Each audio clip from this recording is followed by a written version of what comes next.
il a insisté par appel, par SMS. Je ne répondais pas. Il a tellement insisté que j'ai fini par répondre. Et il m'a fait savoir qu'il est actuellement à Ouaga et qu'il est dans une organisation.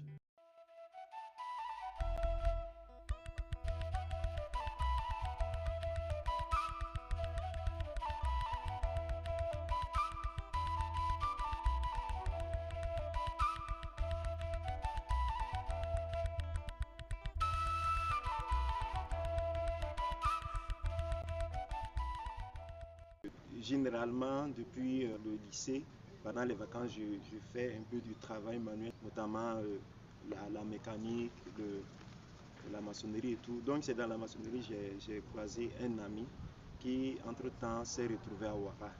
Et il m'a fait signe, il a insisté par appel, par SMS, je ne répondais pas. Il a tellement insisté que j'ai fini par répondre. Et il m'a fait savoir qu'il est actuellement à Ouaga et qu'il est dans une organisation qui est en train de recruter, voilà, du personnel. Voilà, et qu'avec cette organisation-là, on pourrait, voilà, être orienté dans divers domaines, notamment dans les mines, voilà, les carrières, les questions d'économie. Vu qu'il savait que j'étais, voilà, étudiant en économie, il savait aussi que j'ai de ma formation depuis le lycée, j'ai fait le bac G2.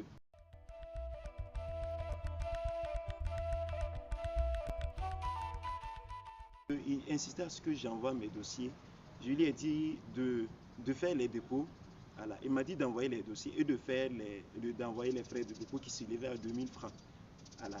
Je lui ai dit, bon, moi je suis occupé, moi je ne pourrais pas venir à Ouaga pour un dépôt. Voilà. Donc je lui ai demandé s'il a l'argent sur place, qu'il puisse faire les dépôts lui-même. Voilà. Donc il m'a fait signe plus tard qu'il a pu faire les dépôts. Il me l'avait demandé la CNB. Voilà. Et que si toutefois j'arrive sur place, je vais compléter avec les diplômes, avec l'acte de naissance. Pas plus que 2 jours plus tard, il m'a fait signe disant que j'ai été retenu pour la présélection. Je n'étais pas confiant. Les parents se faisaient du souci du fait que l'âge avance et que tu ne travailles pas déjà. Donc la maman m'a encouragé. Elle dit d'aller voir quand même. Donc c'est dans cette optique-là que c'est la maman elle-même qui a financé le déplacement, si je m'en rappelle bien. C'est elle qui a financé le déplacement pour que j'aille à Ouaga.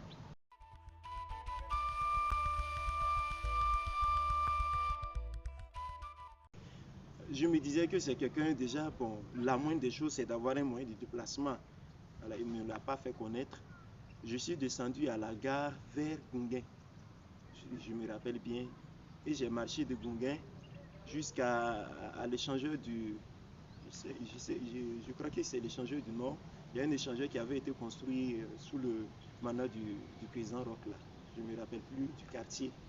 J'ai marché de Gounguin jusque là-bas parce qu'à l'heure où je suis descendu, même pour avoir un taxi, c'était un souci. Et il m'indiquait des lieux pour que j'avance. Donc dans ça, je peux dire que j'ai marché pratiquement 15 à 20 km avant de l'atteindre.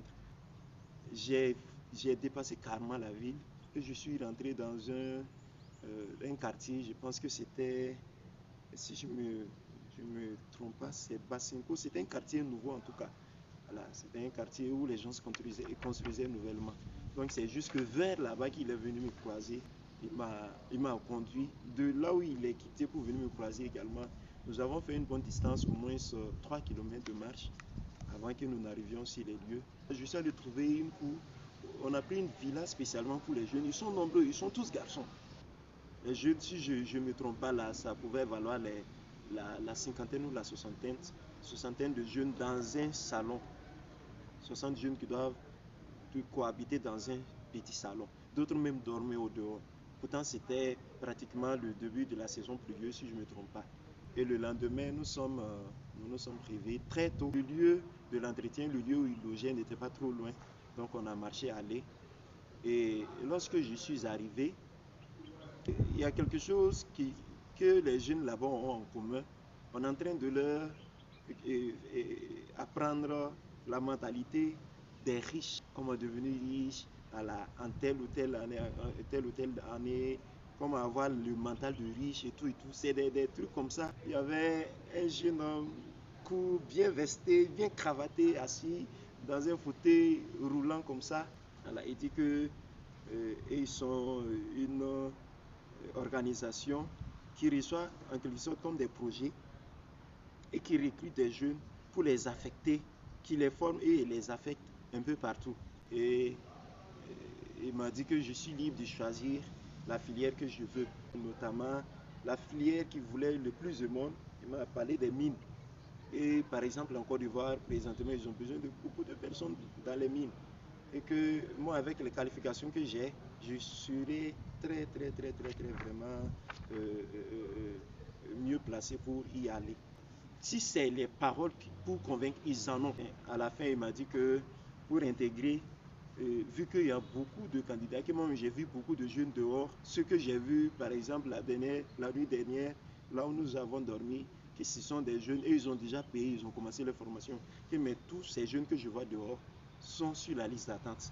Et donc, pour commencer la formation, comme les autres jeunes, je dois payer 550 000 à l'espace de 72 heures. J'ai dit, bon, sur place, je n'ai pas les 550 000. Également, je viens de beaucoup. Pour avoir ça sur place, ça ne sera pas simple. Et il m'a suggéré d'appeler à la maison pour qu'on m'envoie ça. Je suis passé un peu par l'humour. J'ai dit, ils savent que les vieux moussis, puisque je suis moussi, ils savent que les vieux moussis, leur affaire d'argent là, il ne va pas investir pour rien. Il ne va pas investir dans quelque chose qu'il ne connaît pas. J'ai dit, pourtant le vieux, de toute façon je le connais là, il ne va pas faire sortir son 5 francs sans savoir où ça part. Donc il faut que moi je retourne à la maison, convaincre le vieux avec mes propres mots pour qu'il puisse me donner l'argent avant que moi je ne revienne.